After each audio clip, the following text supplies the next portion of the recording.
First off, I want to tell you both that how much I really love the book Dance Theatre of Harlem. It's such a treasure trove of information. And so it made it a bit daunting to start the conversation with you. So I thought I'd start by something that Arthur Mitchell was apparently told by George Balanchine and Lincoln Kirsten, that if he took the bull by the horns and did what he had to do, eventually, quote, know that the world will catch up to what you're doing and appreciate it. Is your book a document to prove that they were right about Mitchell and by extension, Dance Theatre of Harlem? Who wants this one? Go for it, Paul. Yeah, it was a bold experiment. And I think what they were he was out to prove two things, that dancers with African heritage can do ballet, and that you can build a wonderful ballet company from the community, because DTH is community-based. And I think those were the two big things. And from that, everything else flowed.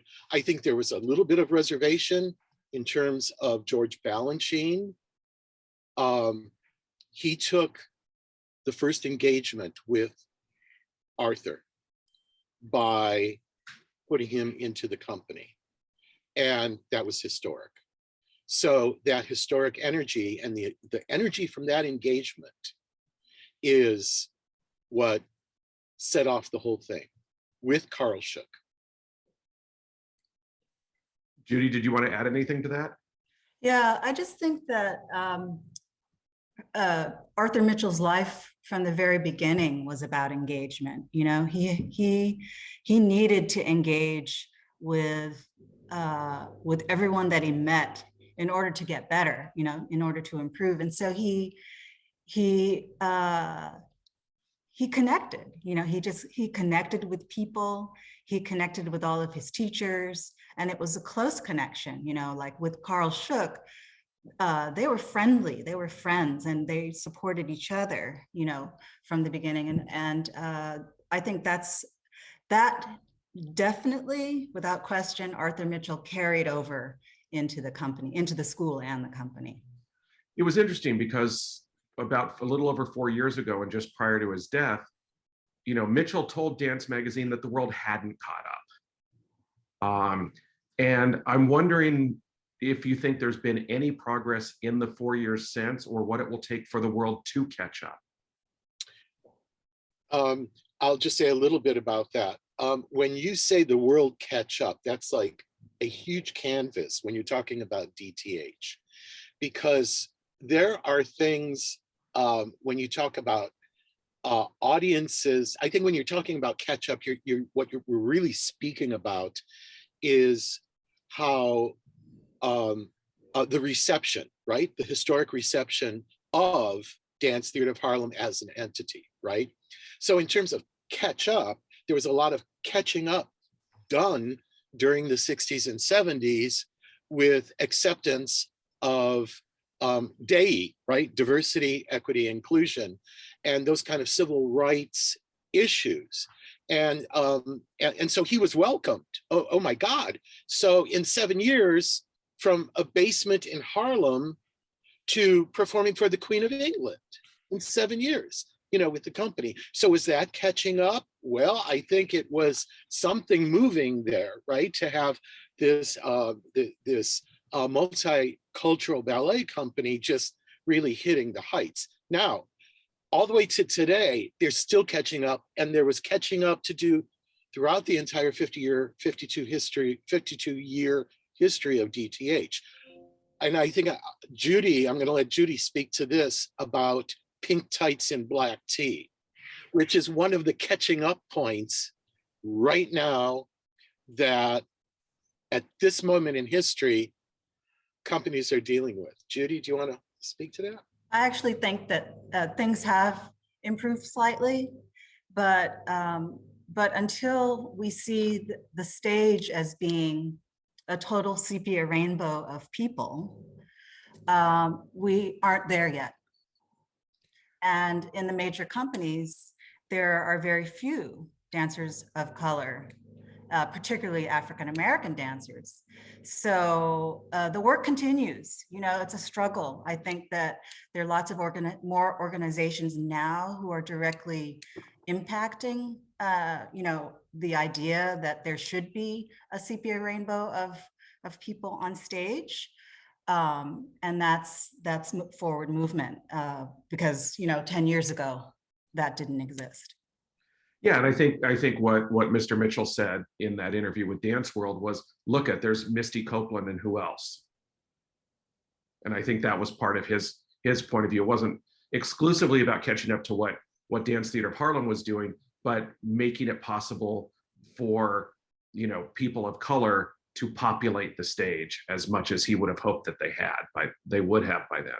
And it has to happen not only on stage, but behind the scenes as well, you know, in the marketing, in the advertising, in, you know, the CEOs, you know, the people that direct, the executive leadership, artistic directors, choreographers, all of it, you know, should be a sepia rainbow of people.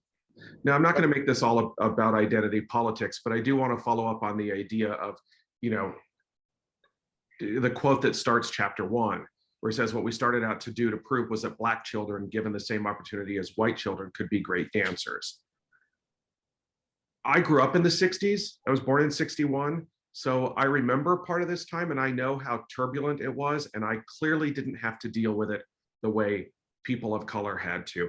But it just strikes me as such a naive concept to think that Black children couldn't be great dancers. I mean, it's, you know, I'm not trying to sound naive, but it's like, that seems like an obvious to me. It must have seemed like an obvious to him as well. Yeah, I think it was obvious to him. And he himself proved that given the opportunity that, you know, because he was told, all you have to do is work hard and you can be whatever you want to be. And so that's what he did.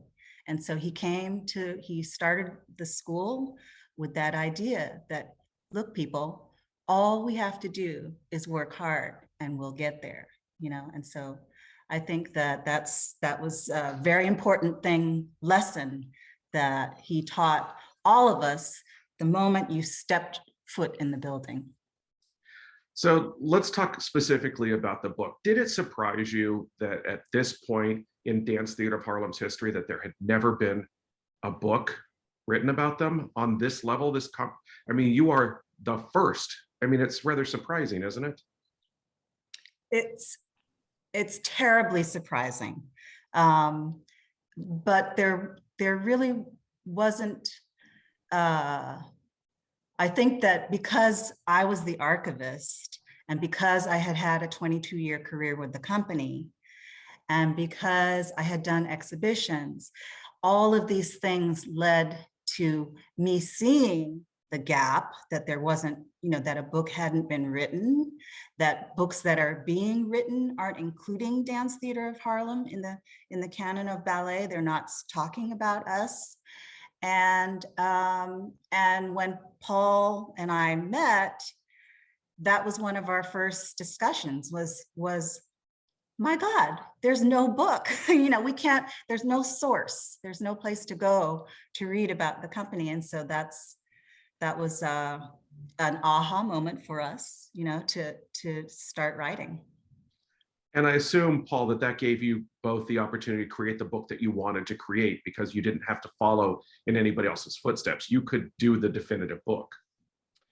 Exactly. And I'll never forget that first meeting in the library or the archive, the library that became the archive at DTH, at the studios there. The first meeting I had with Judy, the first question when we kicked off the whole idea was, what kind of book do we want? And I was knee deep in musicology books, right? And these college texts and these very esoteric things. So I was all about these, you know, academic texts, you know, if it's got to be a history book, you know, and you know, actually we did carry some of that into the book. If you look at the table of contents, That's just like a table of contents to any kind of survey of music, of world music history, right? But we had these beautiful collections of photographs. We had the Marbeth. We had all of the great theatrical photographers. And then Judy said to me, and I want it to be fun and funny and enjoyable. And I sort of took a deep breath and said, okay. And so after long talks, and we have to give so much credit to Essie Soga, our executive editor for the book. She was just fabulous in understanding, the vision for the piece. And so we wanted it to be academically sound, so all our sources are in there. And we wanted it to be informative and fun and enjoyable to read, to have the reader have a good experience. Well, and I hope as a side note that somebody does a whole book of Martha Swope photographs, because the fact that a book like that doesn't exist either strikes me as kind of crazy. And I know she photographed a lot of DTH. Yes. In the introduction, you state that a wide swath of material in the archives had been left unprocessed at the time of this publication. So I'm wondering, when do you anticipate that material will be processed, and could it lead to a revised edition of this book? Do you want to answer that, Judy? Go ahead. I can try. I'll let you go first. So I just want to give you a little bit of background on the scope of the archive. First of all, it used to be in 9 different spaces at Dance Theatre of Harlem, and currently it's in about they had to downsize because Lamone moved in as a tenant to help, I guess, offset some costs and stuff like that. But that move from 9 to 6 kind of messed with the inventory that I had, that we had created. And so there's a disarray right now, I think, in the archive. It's not as organized as it was. I think it's going to take some time. It's one of the largest dance archives, and it's not digitized.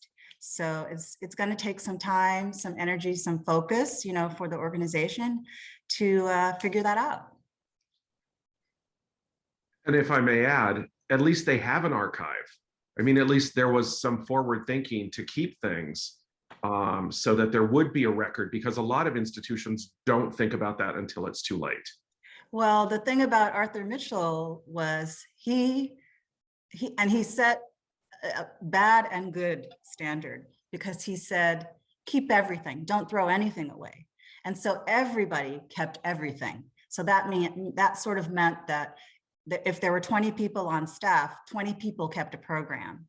And where did they all end up? In the archive. And so part of our task in making an inventory of all of the programs which exists, we had to eliminate a lot of copies, and that then that's a sort. So it takes some time to do. Well, hopefully those were maybe donated to Library of Congress or some other place, so that there would be a backup inventory or catalog of those things, because I think it's really important for people to be able to access that material. That is why I founded Chromadiverse, which is an organization that does exactly that. Right. Terrific. So Paul, as a musician, who worked with the company, what's the one thing that you've taken away most from your time there and your experiences there that informs who you are today? That informs who I am today. I think just living with the dance community, the dance family. In doing theater, what I realized is that the reason why I do theater is not that I have something to say, which is a part of it, and to express artistically, but I need the theater family around me. I need that community. And I think what I took away from DTH is being a part of that family, that community around me. And so for the 10 years that I was there, I saw everything. Pianists in dance companies and ballet companies, we see it all. because we play all the classes, we see all the teachers, we see all the teachers in their intimate moments with their students. We're in the back office because we hang out during classes. We catch all the buzz, right, and all the news. And with the dancers sometimes come to us, and we're sort of like the go-between between the dancer and the teacher kind of thing. And even in class, we are artistically. So it was just a wonderful experience that I had accompanying and being a staff pianist at DTH. Did that answer your question? It did. It's funny because, you probably could write a whole completely different book about all the things you saw and heard, that would be more of the nuts and bolts, shall we say. I was going to say underbelly, but probably nuts and bolts is probably better, of what goes on, because we've seen the way, dance teachers and students are depicted in film and television. And perhaps there's some truth to that. Perhaps it's exaggerated for the sake of entertainment, but you would know for sure, wouldn't you? That's right. And there is drama. There is drama, and actually when we were writing, we made the decision to not include the drama. We wanted it to be really a positive book, to give the history and to show, the positive side. Well, and what comes through is how much you love the company as well, which I guess speaks well, Judy, to your experience as having been a dancer for as long as you were. What stands out to you most about your time dancing with DTH? Well, I think Paul's right. There's a sense of family that you have that, when I stepped in the door the very first day, I remember, there were this group of dancers that were all similar in age. And I mean, I was 16 when I got to New York from San Francisco. So, I was a baby. I was a baby, and you look towards the people that are around you to help you. And so that sense of community was really strong, at dance theater. And every day is a learning experience, and it hasn't stopped. I think that's the thing about being a dancer, is that you have to always learn something new. There's never a day when you can just, kind of float through the day. You've got to keep learning. I mean, and your career is so short. We start dancing, we work really hard, we become successful, and then that's it. It goes really fast. So you have to figure out what to do when you can't dance anymore. Yeah, and a lot of dancers nowadays are doing it. They're doing it while they're dancing.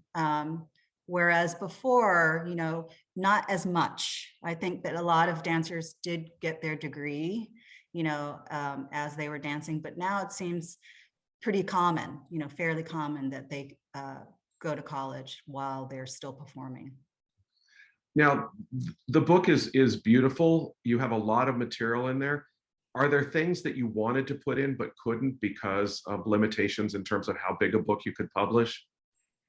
Absolutely. It started off 150,000 words, right, Paul? I think. That's right. And we had to trim 90,000. I mean, we had to trim down to 90,000. And we started with 450 photographs and had to trim to 250. So the photographs were hard. I mean, I really managed the photography. And so that was tough. That was tough because a lot of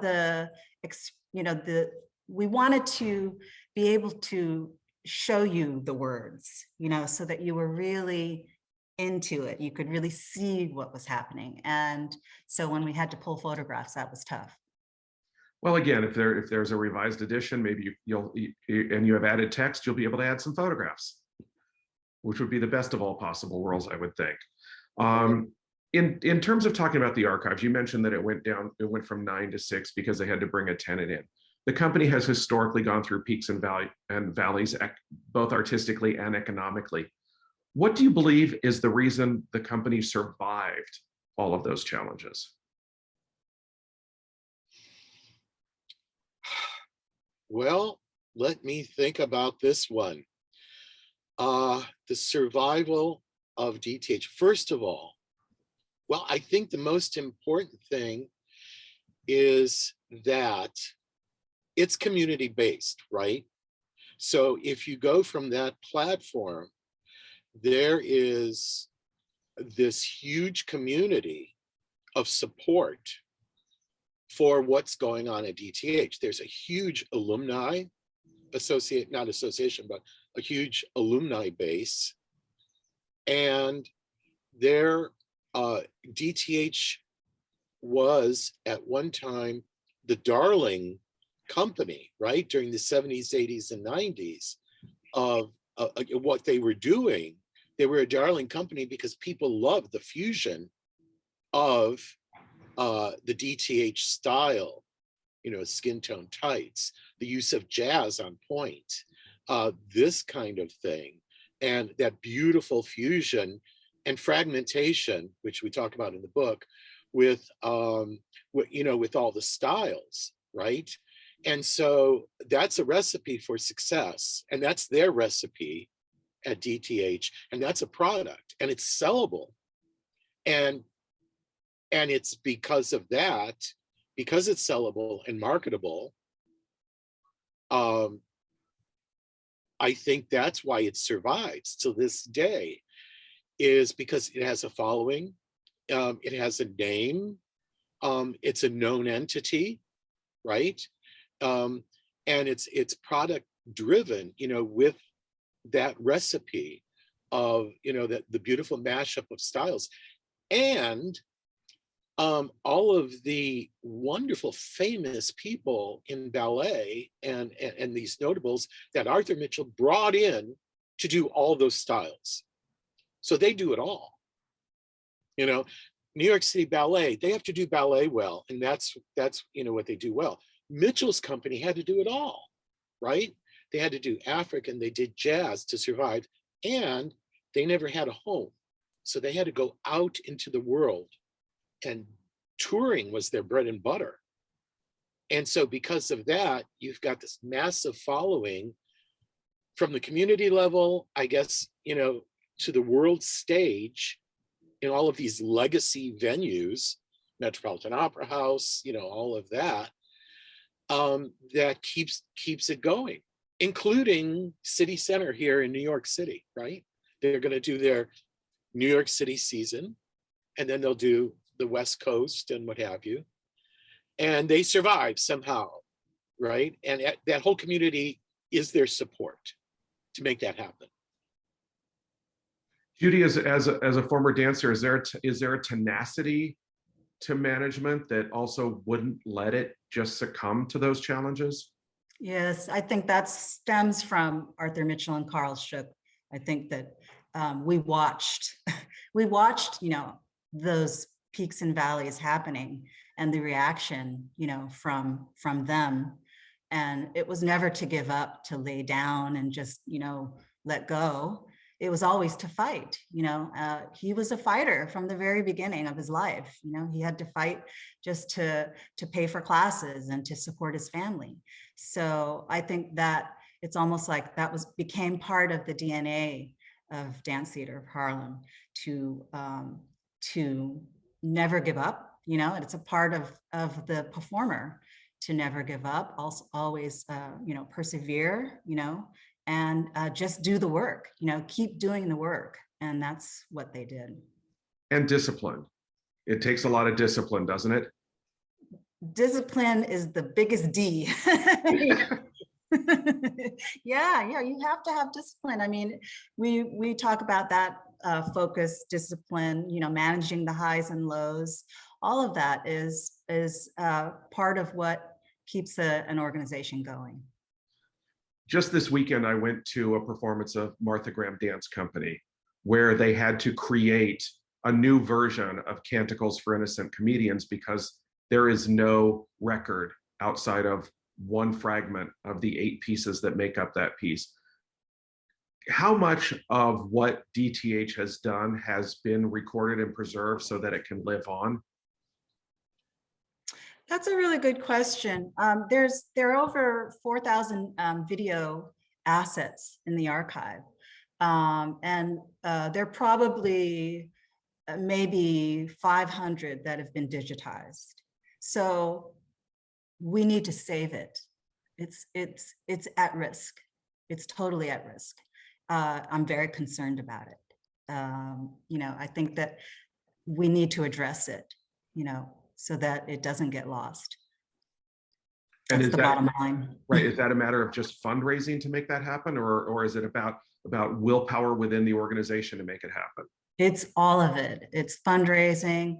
It's it's from the top down that, they say that they want to do it, and then, and then get the people to do it, and then raise the money to do it. So it's a problem that most dance organizations have, because they're in the business to perform. They're not in the business to save archives. And so it's just a key concept that at Chroma Diverse that we're trying to let people know, that archives are not the past only. This is a living archive. Dance Theatre of Harlem is creating assets every day, and all those things help to tell the stories that they're telling right now, all of the history. Right. Now, Paul, you alluded to the fact that there is now this homecoming in April at New York City Center for Dance Theatre of Harlem. As authors of this book and alumni of DTH, what does this return to the stage mean to each of you? Okay.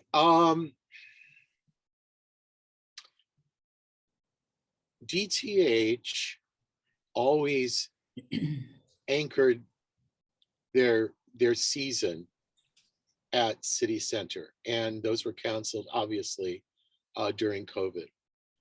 In the book, we talk about the survival during COVID and those things that happened.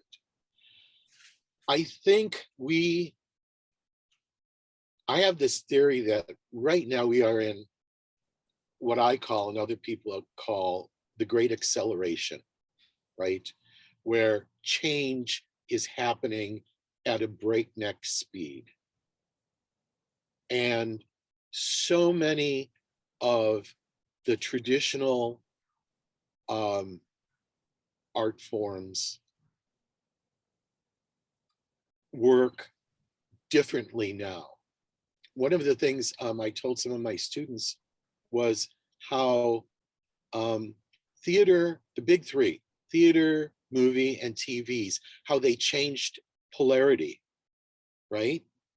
How we used to go to movies for good stories, now we go to TV. We used to go to the theater for spectacle, and now we go to effects on the big screen, right? And we go to the theater now for really, really good movies, those kinds of things, because all the musicals are based on movies now. So the polarity changes. In ballet and dance, I think, it's in such flux. The company DTH is smaller now because of survival. That's different. She has 19 dancers now. Arthur Mitchell he went to Russia with 60 dancers and a whole production company and a production crew, right?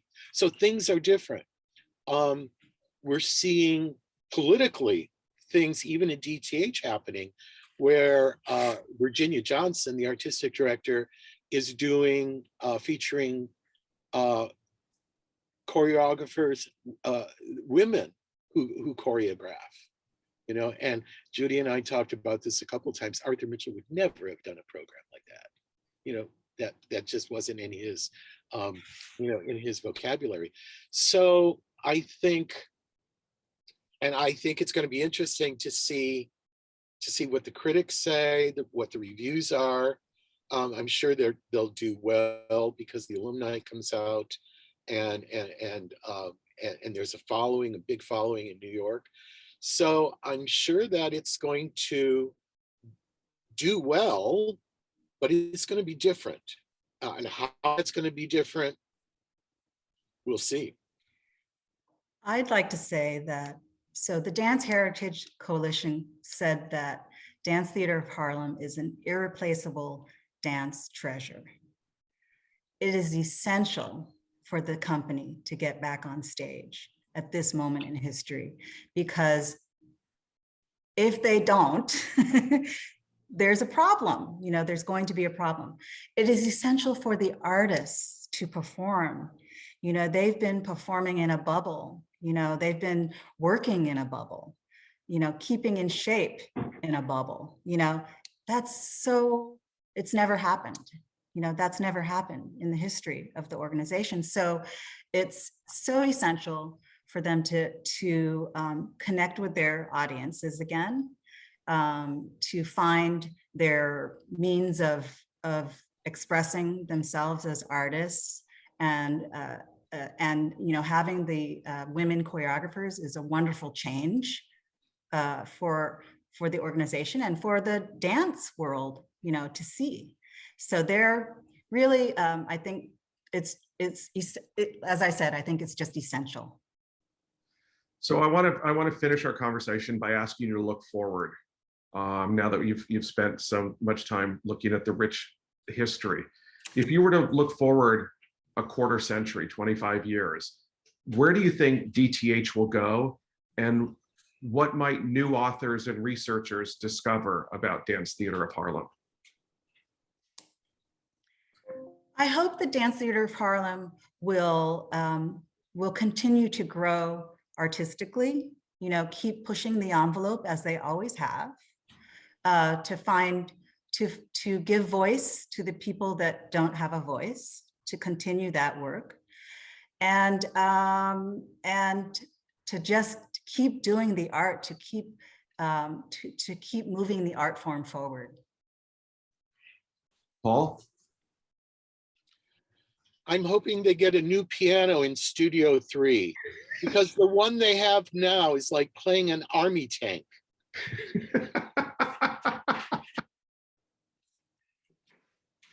All right, seriously. I just hope that the administration and the artistic direction of DTH and the powers that be, and they've got monetary resources now because they got some like really great grants, and that kind of thing. I hope that they preserve Arthur Mitchell and Carl Shook's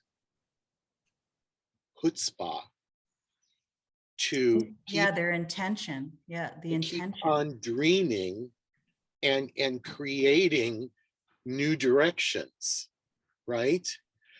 One of the dreams Mitchell had was his own house here in, a home for DTH, a theater.